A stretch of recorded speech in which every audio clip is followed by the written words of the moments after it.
sikukuwa najua vita. Sasa tulianjaka sikia viola, tukukuwa najua viola njo nini. The powerful countries of the world, they are funding militias. The militias use rape as a weapon of war.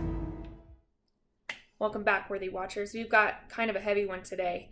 I'm doing a review on the latest Netflix documentary, City of Joy. This one's a little bit confusing as to when the release date was. IMDb says it was released in 2016. However, it's a Netflix documentary that didn't premiere on Netflix until September 7th of 2018. So I'm just going to go by September 7th of 2018 as its release date. So, like I said, this is a documentary about how sexual violence against women is used as a wartime weapon, and then about a place where they can go to feel safe and heal and just to learn. It's directed by Madeline Gavin. I think I'm saying that right. And I'm very happy that it's directed by a woman, just because I think it has a little bit more impact when it is directed by a woman rather than when it's directed by a man. Christine Schuler de Schrijver is a co-founder of the City of Joy, along with Dr. Dennis Mukwege. And with the help of Eve Ensler, they're able to bring awareness to the city along with what is going on over in the Congo. And if Eve Ensler sounds familiar, it's because she's the playwright of the Vagina Monologues. The documentary starts with Dr. Mukwege's story about how he founded the hospital near City of Joy, and then how Schuler de Schrijver was inspired to start City of Joy. Their stories are harrowing, and honestly, I'm just so happy that they decided to push through it to co-found this safe place together, because without it, who knows how many of these women would have died. One of the most impactful quotes that sets up, I think, the entire film is by Dr. Mukwege and on his experience when he first opened the hospital.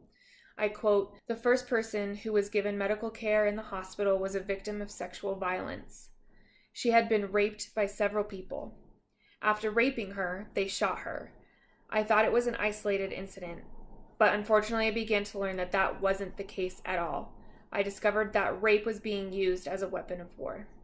This documentary was one of the most intense I've seen in a very long time, as you can kind of understand by that quote.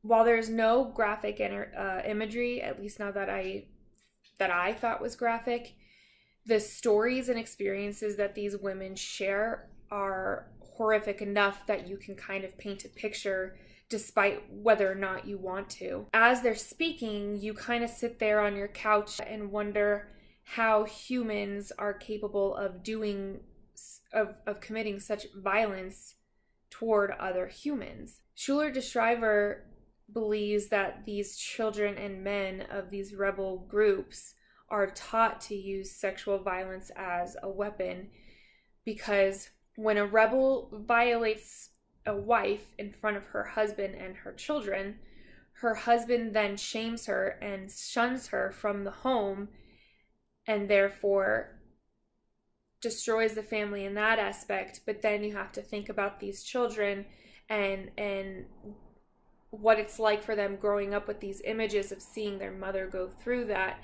and the complexes that that can create.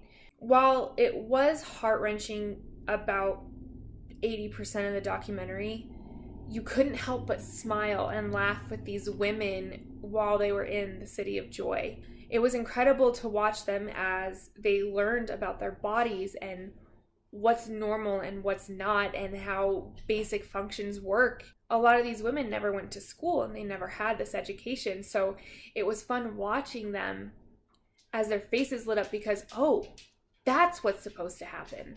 And it was also great to watch them all find their voices again. Seeing them find power in their pain was incredibly inspiring. Throughout the movie, these women are learning and understanding about what this war is and what's fueling it. And so they are constantly calling out the companies and the countries that are involved in the conflict mineral business, which is essentially what started this war, as well as what keeps fueling it to go on. They're learning that their experiences and their stories can be used to help bring awareness to everything that's going on over there, and that hopefully they can help to stop this war and stop this war on the women of the Congo. So there's a lot to digest through this 70-minute documentary. It's definitely shorter than your typical documentary, but it doesn't feel that way because every minute of it is definitely worth your time. Absolutely check this documentary out. So definitely a heavy review this time, but thank you so much for sticking around, and I hope you liked it. Definitely give this a thumbs up and comment below. If you've seen this, let's talk about it. I'd love to have a conversation with anyone who wants to talk about it. So until next time, catch you later. I feel like I should just say that now.